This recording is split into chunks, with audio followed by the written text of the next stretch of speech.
હવે સુરેન્દ્રનગરથી આવી રહ્યા છે સમાચાર। ધ્રાંગધ્રાના બાઈસાબગઢ ગામનું તળાવ તૂટ્યું છે। તાલુકામાં ભારે વરસાદને કારણે તળાવ તૂટી ગયું। આ તળાવના પાણી આસપાસના સીમ વિસ્તારોમાં ફરી વળ્યા છે। તળાવનું પાણી નીચાણવાળા વિસ્તારોમાં ભરાતા લોકોને સાવચેતી રાખવા અપીલ કરાઈ છે। તળાવના પાણી સીમ વિસ્તારમાં આવેલા ખેતરોમાં જવાના રસ્તાઓમાં ફરી વળ્યા છે, જેના કારણે રસ્તાઓ પણ બંધ થઈ ગયા છે। તો તળાવના પાણી આસપાસના સીમ વિસ્તારોમાં ફરી વળ્યા છે। તસવીરો આવી રહી છે બાઈસાબગઢ ગામના તળાવની, જ્યાં આ તળાવ તૂટવાના કારણે તેના પાણી સીમ વિસ્તારોમાં અને કોતરોમાં ફરી વળ્યા છે, જેથી ખેતરોમાં જવાના તમામ રસ્તાઓ જળમગ્ન થયા છે। ધ્રાંગધ્રાના બાઈસાબગઢનું આ તળાવ છે, જ્યાં વાવડી ગામનું આ તળાવ તૂટ્યું છે। બે અલગ અલગ તસવીરોમાં તમે જોઈ શકો છો। ધ્રાંગધ્રાથી આ તસવીરો આવી રહી છે। પાણીનો ધસમસતો પ્રવાહ ગામમાં ઘૂસી ગયો છે। ખેતરોમાં જવાના રસ્તાઓ પણ બંધ થયા છે। એક છે બાઈસાબગઢ ગામ, જ્યાં તળાવ તૂટ્યું છે।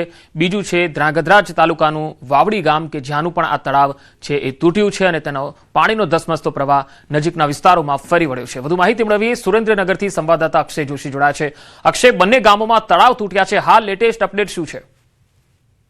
जी चौक्स की बात करवामां तो धांगધ્રા तालुकाना वावड़ी અને બાઈસાબગઢ આ બંને ગામો છે। બંને ગામોમાં ભારે વરસાદને લઈને ગામના જે તળાવો છે તે તૂટી જતા જે પાણી છે, જો વાવડી ગામની વાત, વાવડી ગામમાં જે તળાવ તૂટ્યું હતું તેના પાણી છે ગામમાં ઘૂસી જતા ગ્રામજનોને ભારે હાલાકીનો સામનો કરવાની નોબત આવી હતી। પરંતુ જે બાઈસાબગઢ ગામનું તળાવ તૂટ્યું છે તેનું ગામ તરફ નથી વળ્યું, પરંતુ સીમ વિસ્તારમાં ફરી વળ્યું છે। એનાથી ગ્રામજનોને હાલ તો કોઈ હાલાકી નથી, પરંતુ જે સીમમાં પાણી ફરી વળ્યા છે તેને કારણે ક્યાંક ને ક્યાંક ખેતીમાં નુકસાન તેમજ ખેતરોમાં જવાના જે રસ્તાઓ છે તે રસ્તાઓ સદંતર બંધ થઈ ગયા છે, જેને લઈને ક્યાંક ને ક્યાંક ખેડૂતોને મુશ્કેલીનો સામનો કરવાની નોબત આવી છે। જ્યારે વાવડી ગામમાં જે તળાવનું પાણી ફરી વળ્યું હતું તેના કારણે અનેક ઘરોમાં પાણી ભરાઈ ગયા હતા, તેમજ અનેક પશુઓ છે આ પાણીના પ્રવાહમાં તણાઈ જતા મોતને પણ ભેટ્યા હતા। જે બાઈસાબગઢનું જે તળાવ છે તે તળાવનું પાણી તો આવી જ છે, પણ ઉપરાંત બાજુમાં નજીકમાં આવેલ કંકાવતી ગામનો ડેમ પણ સંપૂર્ણપણે ભરાઈ ગયેલો હોવાથી હાલ તંત્ર દ્વારા જે છે બાઈસાબગઢના ગ્રામજનોને ખાસ સાવચેતી રાખવા માટે તંત્ર દ્વારા અપીલ પણ કરવામાં આવી છે। જી અક્ષય, આભાર માહિતી આપવા માટે।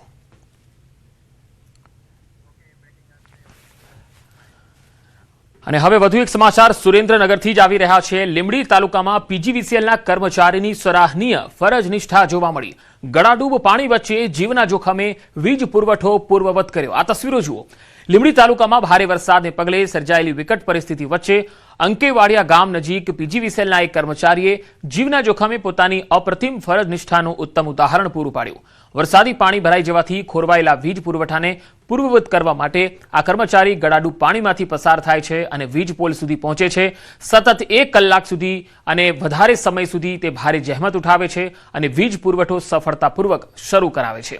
ભારે પૂરમાં પણ પોતાની પરવા વિના ગ્રામજનો માટે વીજળી ચાલુ કરવાની તેમની જે આ ઉમદા કામગીરી છે અને નિષ્ઠા છે, તે સમગ્ર વિસ્તારમાં ભારે તેની સરાહના થઈ રહી છે।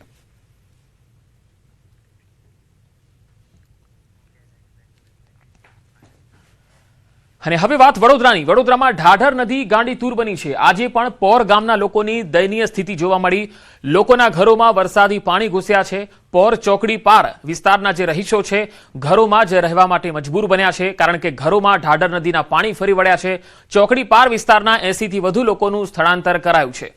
તો વડોદરાના પોર ગામથી આ તસવીરો આવી રહી છે, જ્યાં ગામ લોકોની સ્થિતિ દયનીય બની ગઈ છે, કારણ કે ગામમાં ઢાઢર નદીના પાણી ઘૂસી ગયા છે અને નદી ગાંડીતુર બની હોવાથી લોકો ઘરમાં જ કેદ રહેવા મજબૂર થયા છે। નીચાણવાળા વિસ્તારના લોકોને સ્થળાંતર પણ કરાયા છે। કુલ 80 જેટલા લોકોનું સ્થળાંતર કરાયું છે। તો બંને તસવીરો આપણે બતાવી રહ્યા છે। આ તસવીર જુઓ। જે લોકોનું સ્થળાંતર કરાયું છે તેમને શેલ્ટર હોમમાં આશ્રય આપવામાં આવ્યો છે અને તેમની તમામ જરૂરિયાતની જે ચીજવસ્તુઓ છે એ પણ એમને મદદરૂપ થઈ રહ્યા છે સ્થાનિક વહીવટીતંત્રના લોકો। અહીંયા પોરમાં ચોકડી પાર વિસ્તારના જે રહીશો છે એ ઘરોમાં ઢાઢર નદીના પાણી ફરી વળવાના કારણે 80 થી વધારે લોકોનું સ્થળાંતર કરવામાં આવ્યું છે। ઢાઢર નદીના પાણી પોર ગામની આસપાસ ફરી વળ્યા છે। હવે આ પાણી જ્યાં સુધી ઓસરે નહીં ત્યાં સુધી લોકો પોતાના ઘરમાં આવે એવી કોઈ શક્યતા નથી, જેના કારણે તેમણે આશ્રય સ્થાનમાં જ રહેવાનો વારો છે। આજે પણ પોર ગામના લોકોની સ્થિતિ દયનીય છે।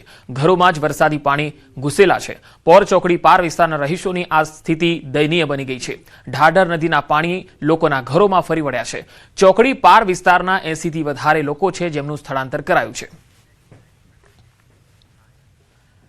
વાત હવે ભરૂચની. ભરૂચ જિલ્લામાં અતિ ભારે વરસાદ ખાબક્યો. સર્વત્ર પાણી જ પાણી જોવા મળ્યું. અંકલેશ્વરમાં સતત વરસાદથી ખેતરો પાણી થઈ ગયા. અનેક ગામોમાં ખેતરોમાં વરસાદી પાણી જોવા મળ્યું. કપાસ, શાકભાજી સહિતના ઉભા પાકને ભારે નુકસાન થવાની શક્યતા છે.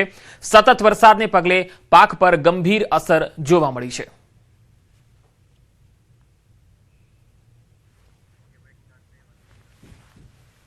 વાત હવે નવસારીની. નવસારીમાં પૂરની વિકટ પરિસ્થિતિ વચ્ચે પુલ પરથી ધસમસતા વહેણમાં જોખમી સ્ટન્ટ કરતા કેટલાક તત્વો જોવા મળ્યા. આ તસવીરો જુઓ. યુવાનો ખાડીના પાણીને સ્વિમિંગ પુલ સમજીને જોખમી કૂદકા મારતા હોવાનો વિડીયો સોશિયલ મીડિયામાં વાયરલ થઈ રહ્યો છે. એક તરફ જ્યારે તંત્ર અને રેસ્ક્યુ ટીમો રાહત બચાવના કાર્યમાં દિવસ રાત એક કરી રહી છે, ત્યારે પોતાનો જીવ જોખમમાં મૂકીને આવા પ્રાણઘાતક પ્રયોગો કરતા બેફિકર નબીરાઓને કારણે મોટી દુર્ઘટના સર્જાવાની આશંકા ઊભી થાય છે. પૂરના પાણીમાં આવા સ્ટન્ટથી રેસ્ક્યુ ટીમોનું ભારણ વધવાની સાથે સ્થાનિકોમાં પણ ભારે રોષ જોવા મળી રહ્યો છે.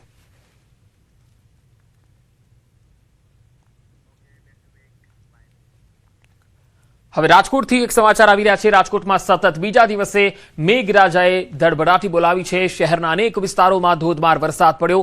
પોપટપરાનું ગરનાળું સતત બીજા દિવસે બંધ કરવું પડ્યું. બેરિકેડ મૂકીને પોલીસ દ્વારા લોકોની અવરજવર બંધ કરવામાં આવી. શહેરના અનેક રોડ રસ્તા પાણીમાં ગરકાવ થયા છે. 2 દિવસમાં શહેરમાં અંદાજે 5 ઇંચ જેટલો વરસાદ નોંધાયો છે. રાજકોટ શહેરમાં આજે વહેલી સવારથી જ વરસાદી માહોલ જામ્યો છે. આ વરસાદ આજે સવારથી જ વરસતા અનેક જગ્યાએ નીચાણવાળા વિસ્તારોમાં પાણી ભરાયા છે. ત્યારે પોપટપરા અંડરબ્રિજના દ્રશ્ય છે. અહીંયા અત્યારે બેરિકેડ મારીને આ જે બ્રિજ છે, અંડરબ્રિજ છે, તેમને બંધ કરી દેવામાં આવ્યો છે. ગઈકાલે પણ વરસાદ વરસતા બ્રિજ છે, અંડરબ્રિજ તેમને બંધ કરી દેવામાં આવ્યો હતો. અનેક વાહન ચાલકો છે તેમને જે રાજકોટ શહેરથી જે પોપટપરા, રેલનગર સહિતના વિસ્તારોમાં જે જવામાં અનેક તકલીફો પડી રહી છે. અત્યારે આ દ્રશ્યો જોઈ શકો છો કે બેરિકેડ મારી અને લોકોને અહીંથી વાહન ન અંદર જઈ અને કોઈ દુર્ઘટના ન સર્જાય એટલા માટે તંત્ર દ્વારા આ રસ્તો બંધ કરી દેવામાં આવ્યો છે. હજારો વાહન ચાલકો છે તે દિવસ દરમિયાન અહીંથી પસાર થતા હોય છે. રાજકોટ શહેરમાં ગઈકાલે 4 ઇંચ જેટલો વરસાદ પડ્યો હતો, જ્યારે આજે 1 ઇંચ જેટલો વરસાદ પડ્યો છે. ટોટલ 2 દિવસમાં 5 ઇંચ જેટલો વરસાદ જે છે વરસી ચૂક્યો છે. ત્યારે ક્યાંક અનેક જે નીચાણવાળા વિસ્તારો છે ત્યાં આવી રીતે પાણી ભરાવાના દ્રશ્યો સામે આવી રહ્યા છે. ખાસ કરીને આ જે વિસ્તાર છે તે રાજકોટ શહેરને જે પોપટપરા તેમજ રેલનગર સહિતની અનેક સોસાયટીઓ સાથે જોડતો આ રસ્તો છે ને હાલ પાણી ભરાતાની સાથે આ રસ્તો બંધ કરી દેવાની ફરજ પડી છે. હાર્દિક જોશી, ન્યૂઝ 18 ગુજરાતી, રાજકોટ. વાત હવે ચરોતર નગરી આણંદની. આણંદ જિલ્લાના તારાપુર તાલુકામાં 24 કલાકમાં વરસાદે તો વિરામ લીધો છે, પરંતુ હવે મેઘરાજાએ ફરીથી એન્ટ્રી કરી હોવાના અહેવાલ છે. તારાપુર મોટી ચોકડીથી બગોદરા રોડ ઉપર સાર્વત્રિક વરસાદ થયો છે. તારાપુર તાલુકાના વાળંદપુરા, ચાંગડા, કાનાવાડા, કસબારા, દુગારી, ખડા, રીંઝા, પચેગામ સહિતના જે ગામો છે ત્યાં ખેતરોમાં વરસાદી પાણી ફરી વળ્યા છે. ખેડૂતોના ડાંગરના ધરુને ભારે નુકસાન પહોંચ્યું છે. તો વાવ થરાદની વાત કરીએ. વાવ થરાદમાં પણ વરસાદી માહોલ બરાબર છવાયો છે. દિયોદર પંથકમાં ધોધમાર વરસાદ પડ્યો. ધોધમાર વરસાદ શરૂ થતા જનજીવન પ્રભાવિત થયેલું જોવા મળ્યું. દિયોદરના લુંદ્રા, નવારૈયા, કોટડા સહિતના ગામોમાં વરસાદ થયો. દિયોદર શહેરના નીચાણવાળા વિસ્તારોમાં પાણી ભરાવાની શરૂઆત થઈ. દિયોદર પંથકમાં સતત વરસાદી ઝાપટા ચાલુ જ છે. તો માઉન્ટ આબુથી પણ એક તસવીર આવી રહી છે, જ્યાં મોસમે અચાનક મિજાજ બદલ્યો અને પ્રકૃતિ સોળે કળાએ ખીલી ઉઠી. આ તસવીરો જુઓ. કેટલા મનમોહક દ્રશ્યો છે. માઉન્ટ આબુથી આવી રહ્યા છે આ દ્રશ્યો, જ્યાં પર્વતોને અડીને સરકતા વાદળોના આ મનમોહક દ્રશ્યો કેમેરામાં કેદ થયા. આ અલૌકિક સૌંદર્યને માણવા પ્રવાસીઓનું ભારે ઘોડાપૂર માઉન્ટ આબુમાં ઉમટી પડ્યું છે.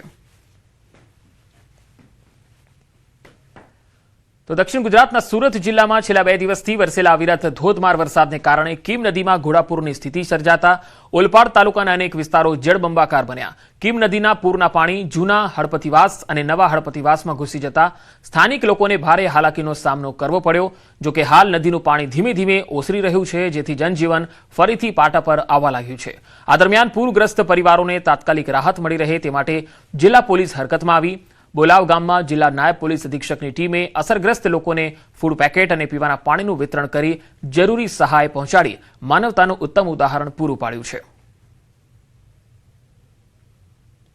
ગોલાવ ગામ છે, કીમ પોલીસ સ્ટેશન અંતર્ગતમાં આવે છે અને ઓલપાડ તાલુકાનું ગામ છે. ત્યાં કેટલાક 100 ઘર જે છે એ ઇફેક્ટેડ છે. ત્યાં એ લોકોને આ જે સુરત ગ્રામ્ય પોલીસ દ્વારા ફૂડ પેકેટનું અને ખીચડીનું વિતરણ કરવામાં આવી રહેલું છે. સાથે સાથે પાણી અને બિસ્કિટ વગેરે બાળકોને અને જે કંઈ જરૂરિયાતમંદો છે કે જે લોકોને ખાવાની વ્યવસ્થા નથી થઈ અને એ લોકો છે એમને આઈડેન્ટિફાય કરીને સરપંચને સાથે રાખીને આજરોજ પ્રશાસન અને પોલીસ દ્વારા એ લોકોને ફૂડ વિતરણ કરવામાં આવી રહ્યું છે. તો પાટણના નિર્માણનગર રોડ પર છેલ્લા 10 વર્ષથી ઉભરાતી ગટર અને વરસાદી પાણી ભરાવાની સમસ્યાને લઈને સ્થાનિકોમાં ભારે રોષ જોવા મળ્યો. સામાન્ય વરસાદમાં પણ 15 થી વધુ સોસાયટીઓનો મુખ્ય માર્ગ પાણીમાં ગરકાવ થઈ જતા લોકોને ભારે હાલાકીનો સામનો કરવો પડે છે. અનેક રજૂઆતો છતાં સમસ્યાનો ઉકેલ ન આવતા સ્થાનિક ધારાસભ્ય કિરીટભાઈ પટેલ સ્થળ પર પહોંચી પોતાના અંગત ખર્ચે જેસીબી, રોડ રોલર અને ટ્રકો મારફતે રોડમેટ નાખી કામચલાઉ રસ્તો તૈયાર કરાવ્યો હતો. સાથે જ તેમણે પાલિકા તંત્ર અને જીયુડીસીને આગામી 10 દિવસમાં કાયમી ઉકેલ લાવવાની ચેતવણી આપી. આ દરમિયાન ભાજપના સ્થાનિક કોર્પોરેટર ડોક્ટર મનોજભાઈ ઠાકોર પણ સ્થળ પર પહોંચ્યા અને સમસ્યા વર્ષોથી હોવાની સ્વીકૃતિ આપી હતી. પાટણમાં ગઈકાલે બપોરે જે રીતના 3 ઇંચ જેટલો વરસાદ વરસ્યો હતો ને ત્યારબાદ પાટણના અનેક નીચાણવાળા વિસ્તારો છે કે જ્યાં આગળ પાણી ભરાઈ ગયા હતા. મારી પાછળના આપ દ્રશ્યો બતાવીશ કે જે નિર્મળનગર છે, પાટણના આ નિર્મળનગર વિસ્તારનો રોડ છે કે જ્યાં આગળ 15 જેટલી સોસાયટીઓ આવી છે અને તમામ સોસાયટીઓના અંદર જવાનો આ મુખ્ય રોડ છે જે અત્યારે બંધ થઈ ગયો છે. ખૂબ જ નીચાણમાં રોડ હોવાના કારણે અહીંયાથી લોકોને અવર જવર કરવું ખૂબ જ મુશ્કેલી થાય છે. સ્વાભાવિક રીતે જે સ્કૂલે જતા બાળકો હોય છે તેમજ નોકરી ધંધે જતા લોકો અહીંયાથી અવર જવર કરી શકતા નથી. અંતે ના છૂટકે આજે વહેલી સવારે પાટણના ધારાસભ્ય કિરીટ પટેલ આ વિસ્તારમાં આવ્યા હતા, તમામ લોકોની વાત સાંભળી હતી અને જે રીતના અત્યારે તેમને માત્ર કામ ચલાવ પૂરતો પોતાના ખર્ચે રોડ અહીંયાના સ્થાનિક લોકોને બની રહે તે માટેની તમામ સામગ્રીઓ લઈ આપી છે. જે રીતના અત્યારે દ્રશ્યોમાં કિરીટ પટેલ પણ દેખાઈ આવે છે કે તે તેમની અત્યારે ટીમ લઈને અહીંયા સ્થાનિક લોકોને મદદ માટે આવી ગયા છે. સોસાયટીના રહીશો છે તે તમામ રહીશોને લઈને જે પાટણ નગરપાલિકા તંત્ર તેમજ જીયુડીસી ખાતે ધરણા પર બેસે ને જ્યાં સુધી તેમની માંગ સ્વીકારવામાં નહીં આવે ત્યાં સુધી તે લોકો અનશન પર બેસશે. જસવંત પટેલ, ન્યૂઝ 18 ગુજરાતી, પાટણ.